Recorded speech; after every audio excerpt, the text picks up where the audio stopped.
I want to say before we begin, shout out Rick because Ballerina is right up your alley for the John Wick franchise. His favorite franchise. I've never seen one man watch John Wick so many times. He's watched 1 through 4 like in a day. He's had that marathon day, like 8 times already in 2 years. I was about to mention my mom as being like the biggest John Wick fan ever, but I think Rick wins the case. Oh, she's up there too. Like she every time it comes on the TV, she's on that shit. She doesn't have anything to do. She watches that shit. People love this franchise. I don't know if I get it anymore. Essentially, over this past weekend, we got Ballerina, from the world of John Wick, Ballerina, starring Ana de Armas, Norman Reedus, Ian McShane, Lance Riddick, also Keanu Reeves as John Wick. Essentially, Lionsgate realized that after John Wick Chapter 4 was so successful, they're like, we're gonna milk it till he's 90, and so they full send the spin-offs with the Continental being a television show on NBC, and now this. Finally, we got this, and this movie, you get a real question mark of a movie when it sends my whole psyche about a franchise into a Jeopardy state. No, like it feels like I feel like I'm Peter Parker in that one Spider-Man movie when he's fighting Jake Gyllenhaal and everything is like fugazi around him and it's just like green dust, and I'm like, is the John Wick franchise just a crock of nonsense? And I'm like really watching this, and anyway, I gotta take it in piece by piece, because essentially Ballerina is a film that takes place between John Wick Chapter 3 and 4.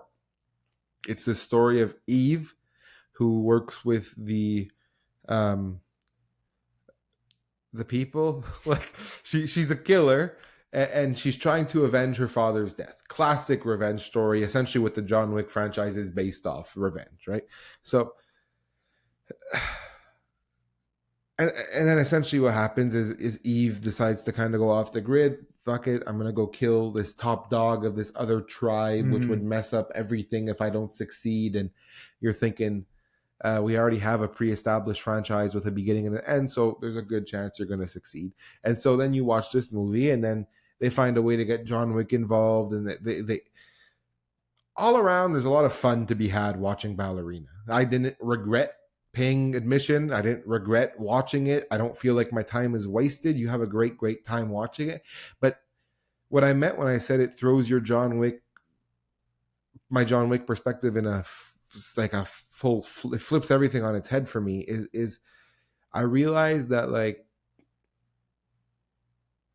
we're 5 movies deep in a franchise, and now we're getting to the point where we're milking the cow like too hard. Like you're pulling on the teat too rough. like it's true. And I'm like, because you can make good movies just for the sake of making good movies, because the John Wick recipe is one of the most simple things there is. Kill protagonist family member, protagonist kills entire bad guy tribe, the end, right? Like repeat and repeat. Oh, repeat 4 times. Yeah. 5 times now. Different character does it now too. And so but I guess the real question felt so formulaic. And I was watching it like, oh, of course. Oh, of course. Oh, yeah, okay. Yeah, of course. Oh, of course. Oh, well, yeah. And then John Wick shows up and you're like, the Baba Yaga. And then it's like, oh.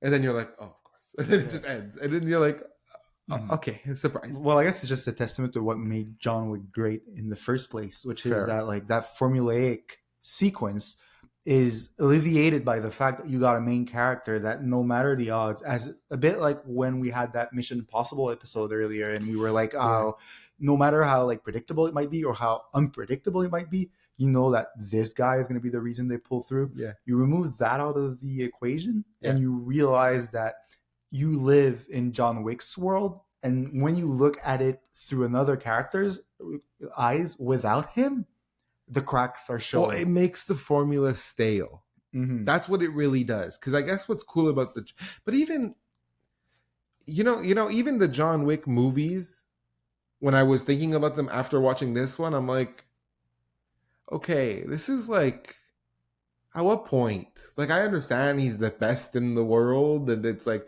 cool, and he's the Baba Yaga, but I'm Mhm. like, this is at what point is it just Keanu Reeves in a suit? Yeah, I'm but like, here's you see the that's where I facade disagree. falls apart to me, though. But Like, it's it's the reason I love John Wick as a franchise is that it's not about the facade, it's about the odds. The first four movies were only yeah, about that. Whereas I've, for the yeah, record, I haven't seen like most movies that we talk about here. I haven't had the chance to see it. yeah, yeah. I feel like this movie, from like preconceived ideas that I have, Mm. is not based on surmounting the odds. They're based on we're gonna make sure this character goes from point A to point B. Well, at what point it does feel like that's probably the best part of the movie, because this is actually the first John Wick movie, if you can call it that, where the protagonist is charging at, not waiting for them to come Mm-hmm. towards. Very reminiscent of the first one, actually, where he hunts them all down instead of having them come at Yeah. him like the other three. Um, in this one, Eve is completely charging into a small tribe, and that's I'll give let me get some positives out of the way, because this is really where the bread and butter of this movie is. Eve is charging into a tribe of assassins, where they're all people, like they're all the John Wicks of the Mm-hmm. world, who want to just live regular lives without risking death. So they go live there. So the person who's knitting your clothes can kill you. Mm-hmm. Like that was cool to me, because that was like that towards the second half of this movie, the when Eve is in that village, you realize that, okay, the chef who's just making soup, he's just as dangerous as the guard out front. Mm-hmm. And that made it fun, and that makes the action sequences fun. So I thought that was a good thing. But very, very similar to John Wick, there's not 1 second in any of these movies where you doubt that the stakes are insurmountable. And if you want to compare it to, like, 2 weeks ago, we sat and talked about Mission Impossible, and we're like, the stakes are always going to be beaten, but how?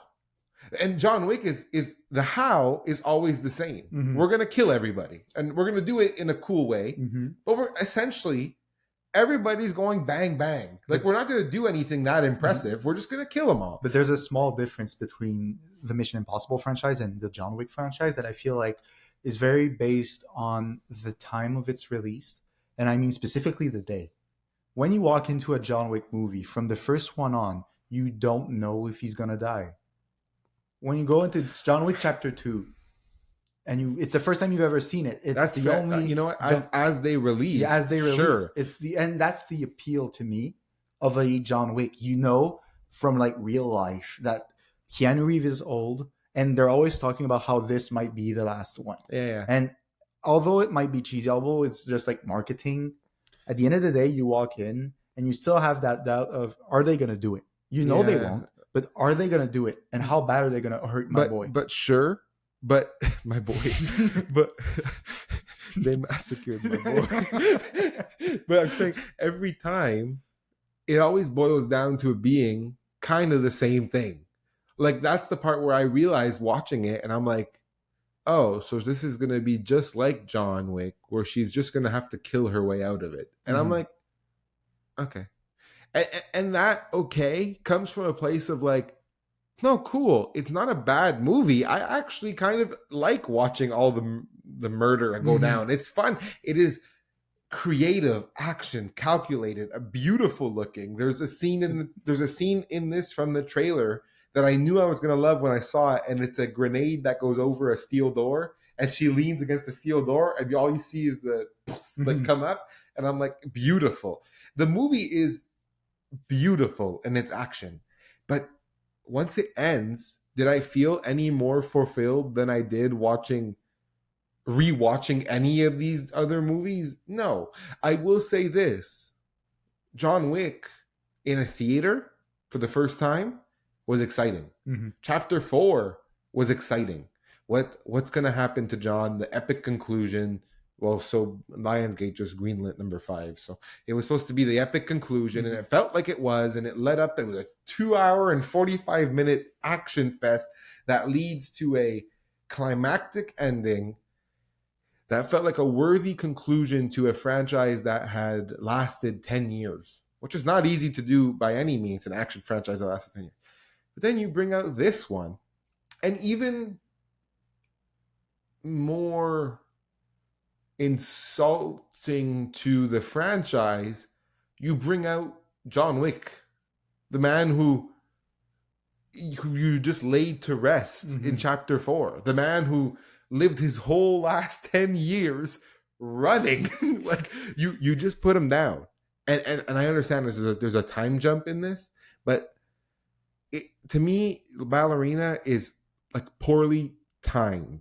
It's a good movie coming out at a time where nobody needed more John Wick, and nobody is going to reap the benefit that Ballerina could have in the world of John Wick. If you release this 10 years from now, where everybody's kind of like, fuck, a new John Wick movie would be cool. And then they see this and they can be like, hey, it's not John Wick, but he's in it, and it's kind of cool to just see him again.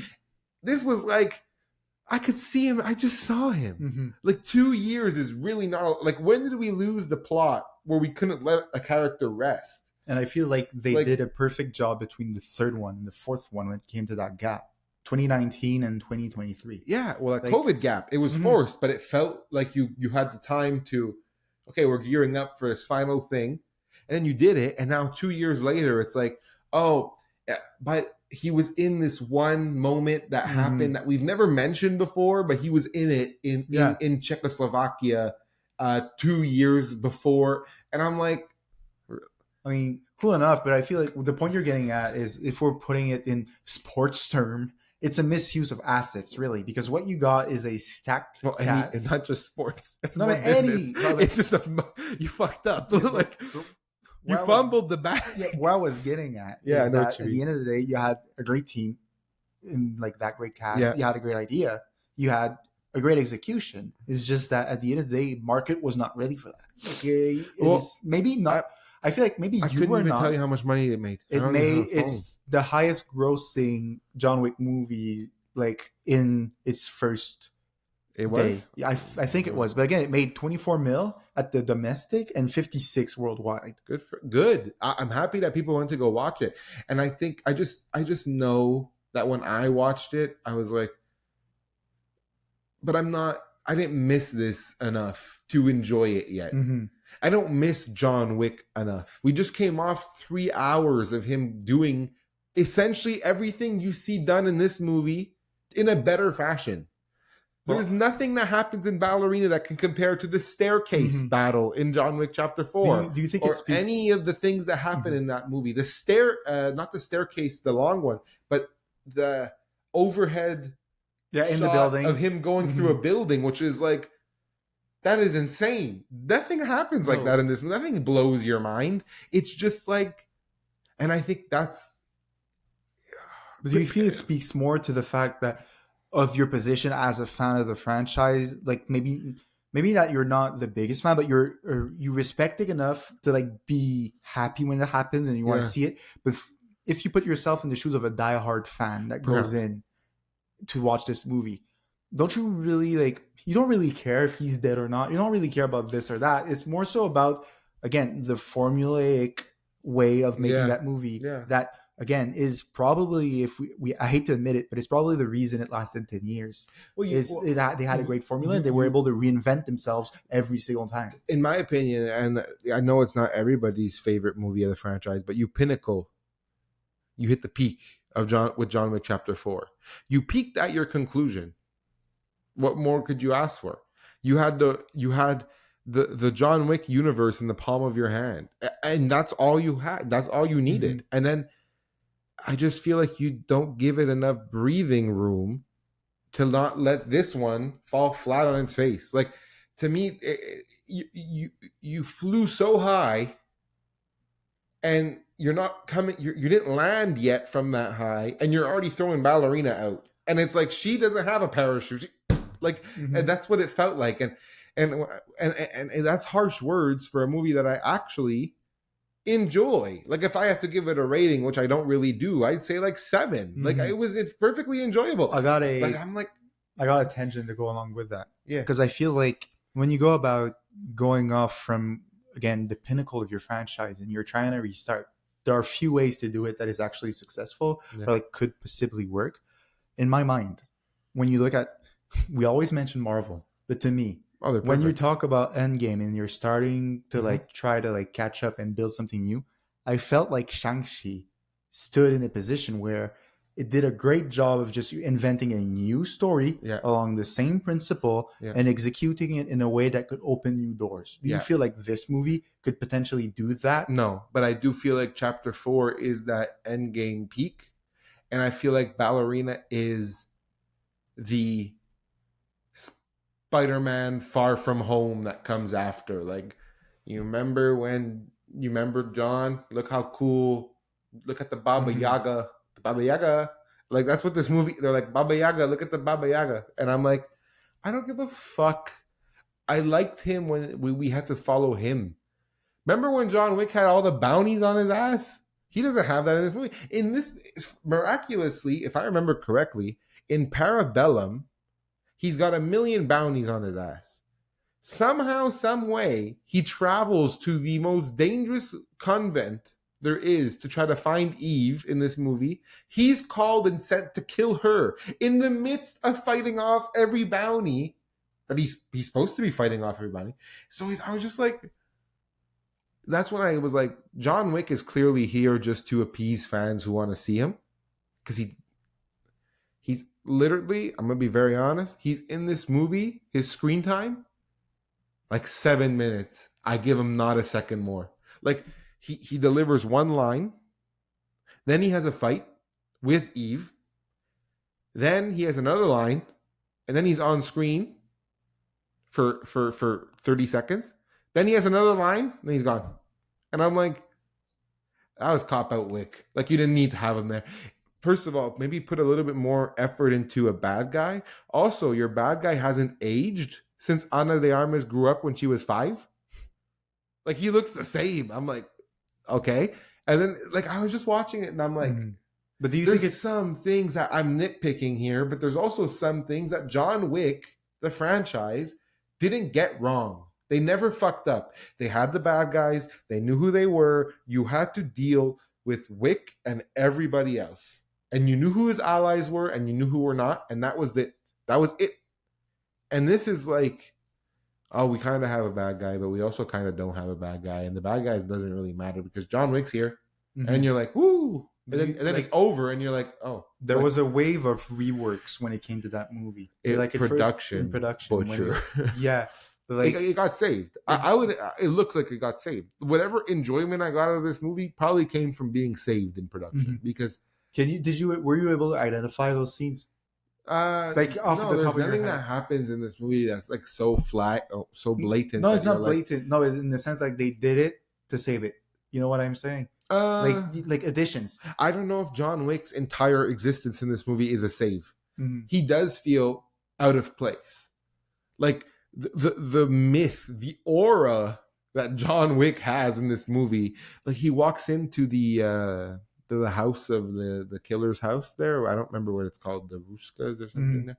And they're like, it's the Baba Yaga. It's the Baba Yaga. You see the Baba Mhm. Yaga. It's Baba Yaga. And they're like, and then she's like, you're the one who they speak of. And he's like, am I? Like, I'm like, I'm just like, whatever, dude. Like, John Wick was just on a horse with a sword fighting people, and now you have him walking around the convent like, yeah, hi. they, Like, they gave him that like Clint Eastwood they like gave a him cowboy like arc. your god Mhm.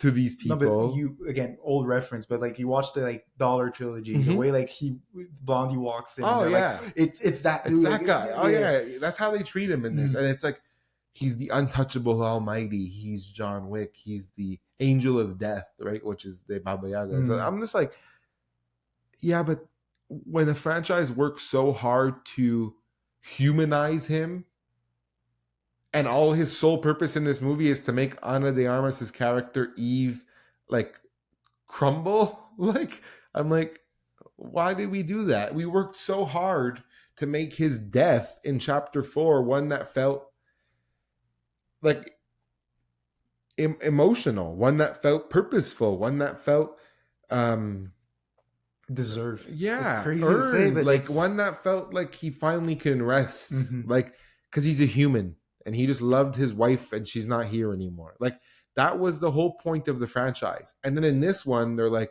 "You are the angel of death, aren't you?" And he's like, well."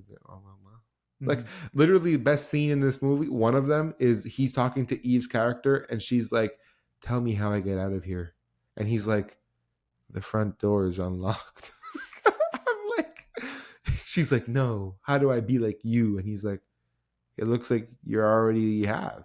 And I'm like, there it is. There's the John Wick green light. Mhm. Ballerina 2, 4, 5, 6 are coming. I'm like, whatever. But overall, I'd say it's fun.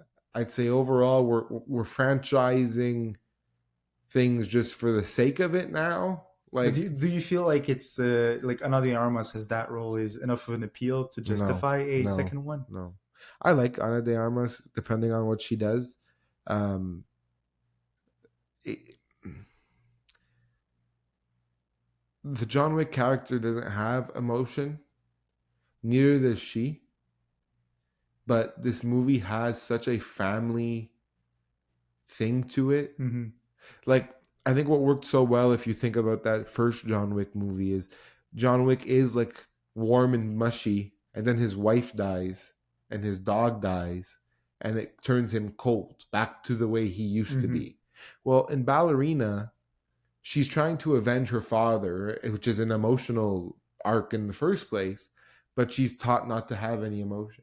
So it's like, and there's some reveals in this movie, like your sister, and I'm just like, and she's just like, no, and I'm like, what the fuck is going on? Because I'm like, you don't care because you're cold, but you do care because that's your family. But the movie is telling us that you care, but at the same time, you, Ana de Armas, acting as Eve, is showing on your face that you're a stone cold killer. And I was just like, this character has a lot of figuring out to do to be as compelling as they need her to be. A lot of figuring out, or is it too fake to No, like it's a lot of survive? figuring out Okay. because it's the arc is different. John Wick is a retired mercenary at the beginning of the story. She is learning how to be one. And A her first mercenary, yeah. mission, she does it, and then she's like, "Oh, I did my first mission. Now I'm going to avenge the people who killed my father." It happens like this, and you're just like, "Okay, like here we go." And the whole time, it kind of felt like, "Here's why we're doing this movie. This is why this movie exists. Oh, don't worry, there's a point." And I was like, you don't have to tell me not to worry because you want there to be a point. Just make your point. Hmm. Just be good. Yeah. And once when it finds these grooves, and when Ballerina finds its grooves, it's in a pocket and a half. Like action, you can't go wrong. It's fun. Like Ana de Armas is Eve using anything she can to fight, including a flamethrower and a fire hose. Like that's a sick Hmm. scene. And I was like, this is they lost me there. There's a sequence, and I think it's in the trailer where she's using a flamethrower, and then somebody else shows up with a flamethrower, so she decides that she's gonna go get the fire hose, and he's shooting a flamethrower, and she's shooting a fire hose at him. That's goofy. That's Exactly. goofy. And I was watching it, and I'm like, no, John would never. No, Like he I'm won't. like he would have shot him. Like we're not doing this. Like, and that's where I was like, this is your. Even he found it goofy. He's like, I was like, this is your attempt to impress your audience, isn't it? Like this is your big stunt. Hmm. It's not as cool as your staircase. It's not as cool as that shot in the house. It's not as cool as the airport sequence in chapter 2. It's not as cool as the horses in chapter 3. And it's not as cool as him fighting under the bridge in chapter 1. Yeah. And the difference Flat is out. that I feel like what John Wick did best was be able to like dilute what would have been a fight like a all out fight him against the world in a sequence of duels that leads to his goal. And by the way you're describing it, I don't think they managed to do that in this movie. It very much feels like it's room clearing. Let's walk into a room. There's two, three guys. Let's go. Let's walk into the next. Just let's go. Mm-hmm. And I haven't even touched into the part where this movie is attempting to make you reminisce on a franchise that just is not even 15 years old yet. But 2014 is the first John Wick. It's not even 15 years old. It can't. It can't even drive a car yet. And you're like, you remember when I was a kid? And I'm like, I don't care because you still are. You're brand new. And like, and I was trying to talk to you about this before we started the recording, but I'll get into it now.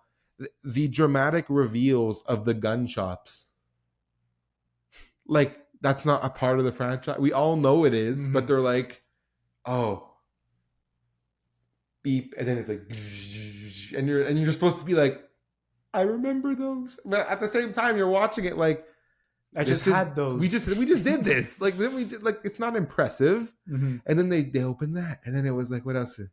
Bro, and to me, those scenes are like completely diluted when you realize that Kingsman, as a franchise, probably has one of the like best they do so build good. up of like revealing those gadgets and those cool guns. I'm like, good for you to attempt, but you know you won't be able to match. But John Wick is still good, and those reveals are still fun. But it felt like such blatant, like, oh, you remember when John did this? And I'm like, yeah, I remember. It was 9 years ago. It was 10 years ago. And it was special, but now that I'm seeing you doing it, it was special not because of the scene, but it was special because of the guy. No, not even that. It was just, you did it already. And it was cool the first time. It's like, how many times are we going to tell this joke? The doors open, the guns reveal them. Oh my God, cool. And then he's like, is it going to be a little order? And she's like, a big one. And I'm just like, it's so. Would you have rather coded? It's would you unbelievable. Have like changed up her character? Like, would you have done it differently? Yeah, I would have said, this is Eve, and give her nothing. Don't let her have what John Wick had. Don't give her the wall reveals and shit like that. Don't talk to the Continental. Bring it up at the end, but make Eve have her own shit to do. And then talk about the Continental. The Continental's a thing like 20 minutes into this movie. They're like, oh, you're ready. Go to the Continental. And she's like, okay. And it's like, oh, Ian McShane's character. Lance Riddick is here. Here's all the guys that we remember from the John Wick franchise. They're all back. We're happy to see you. And it's music cues. Like they play things when they get on screen. And I'm like, you really thought you were going to have me with the emotional, like I haven't seen Ian McShane last week. Like, I don't know. Oh, look, I think I'm being harsh because I think you're being harsh solely because you were expecting a way to reboot this franchise, and all they really got is an encore. Not even. No, but it's a kind of. I'm being harsh because you're doing things to a franchise that didn't need franchising. Like, we don't need more of this because you made 4 great ones. Well, I don't need an extra large when I go to like order something, but I might just get one. Just you made one. We have great. You don't have to do this right now. Yeah, wait, and bring it back. But if you see it as it is currently, the product, if you remove yourself from this whole mindset, fine movie. It's cool. The characters are fine. Everything is cool. Action's fun, and it'll all be over in a tight 2 hour. But does it build something? Does it go? No, who cares? Like, I know who cares. No, but the point is it something? Do you see the intent behind this movie? Because of course, Lionsgate wants money. No, that's but like the clear intent. They're here's John and here's Ana de Armas. But is there? Did you like what you saw from her in No Time to Die when she wore that backless dress and helped Daniel Craig kill people? Let's just make her a character. And it's like, no offense to Ana de Armas because she's just fine. Like she's perfectly fine in this movie. But I'm just saying, like, the intent is clearly, let's make a bag off John Wick one more time. Let's see if the audience still wants the appetite for number 5. Mhm. Hell, Lionsgate was like, we'll do number 5. Like, he didn't just die on the steps. Like, that's like if Star Wars launched Darth Vader's coming back or they did it already. Palpatine is alive. What? You put him in the hole. It's over. We didn't even have time to mourn him. Well, we did. We had like 40 years. But I'm saying, like, He was long gone. He's gone. Let him go. Let John go. Continue the franchise. Push the Continental. Push Ian McShane and Riddick. Bring on a new agent. Don't tie her immediately back to John. But given the way the TV show got received, I think It was just that everything. It's not gonna work. Mhm. It's not gonna work because this franchise doesn't work. It doesn't have the legs. If John's not in this movie, it's not gonna work. It doesn't have. It is the name of the franchise. It doesn't have the legs, bro. It was a one-off action movie made by a stuntman, and he made 4 bangers. But it doesn't have the legs to make a whole fucking universe. This isn't Marvel or Bond. Like, who are we kidding? Make good, fun movies. Use the one-off, sure. But can we stop with the whole idea that we're going to make a fucking spin-off franchise of a franchise that is perfectly untouchable? We don't got to do that. It's an attempt to do too much with not enough time to let an audience actually decide if they want it yet. We got 4 John Wick movies in 9 years. The last one came out in 2023. That's a lot. Like, that's a lot of movies. Compare this to this. Audiences like Bond. They have time to miss him. There's 5 years between Bond movies. When a new one gets announced, it's like, oh, we're getting Bond again. Ballerina was just coming off. It's 2025. The last one was in 2023. The one before was in 2019. The one before was in 2017. The one before was in 2014. I don't miss John Wick. I'm happy that he's working. Like, Keanu can work, but I don't miss them. I don't miss the Continental. That franchise is so much fun. You can go back to it anytime. But it's not like those movies are not rewatchable. They're super rewatchable. They're so much fun. Like, you could just put them on and do laundry, and you still get a kick-ass time out of it because it's fun. You look up, you're like, oh yeah, he just stabbed somebody with a pencil. Oh, he just got in the church. He's about to blow up everything. Let me just watch. It's that's what you can do. All that, like, so, like, that's something too. It's like for a major studio to not have the vision of what an audience might want from them is wild to me when you have such a beloved character. Well, and as we say that, they still gross the shit. Yeah, so I don't know. Maybe I'm just alone.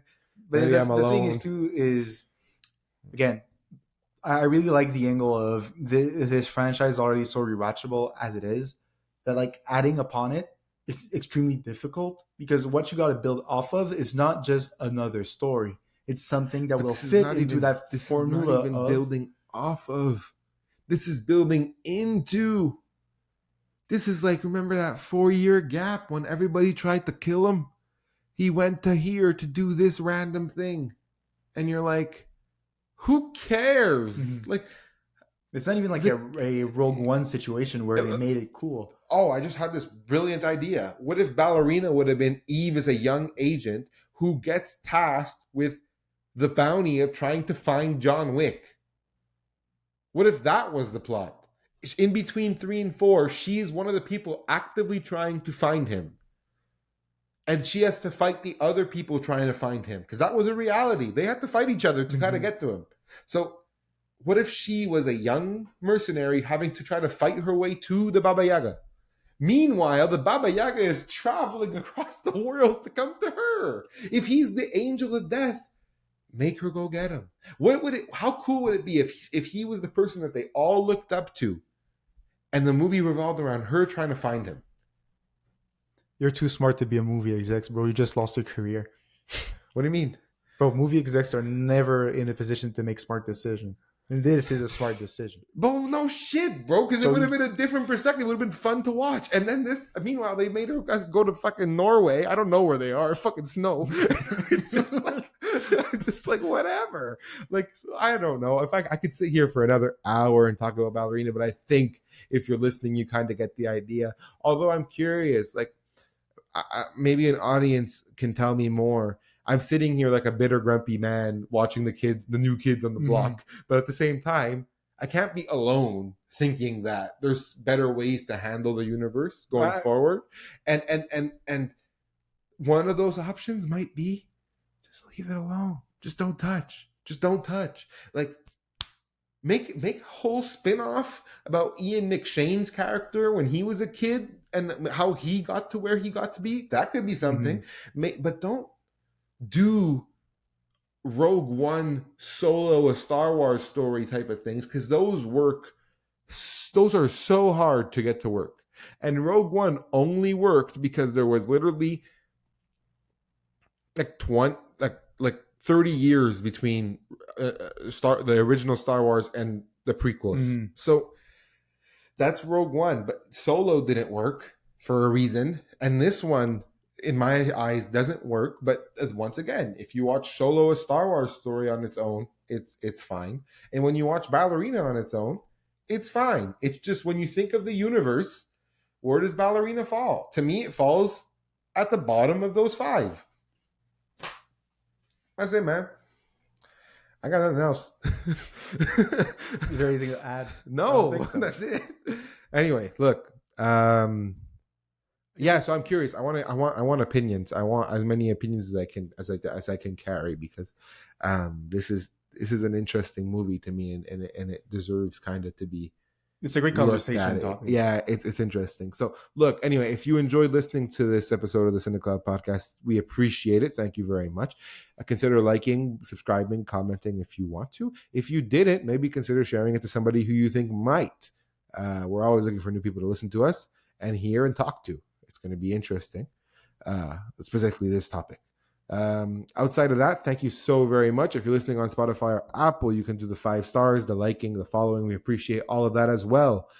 As for now, we will see you in the next episode. That's how it goes. Yeah. Bye-bye. It's so hard. Bye.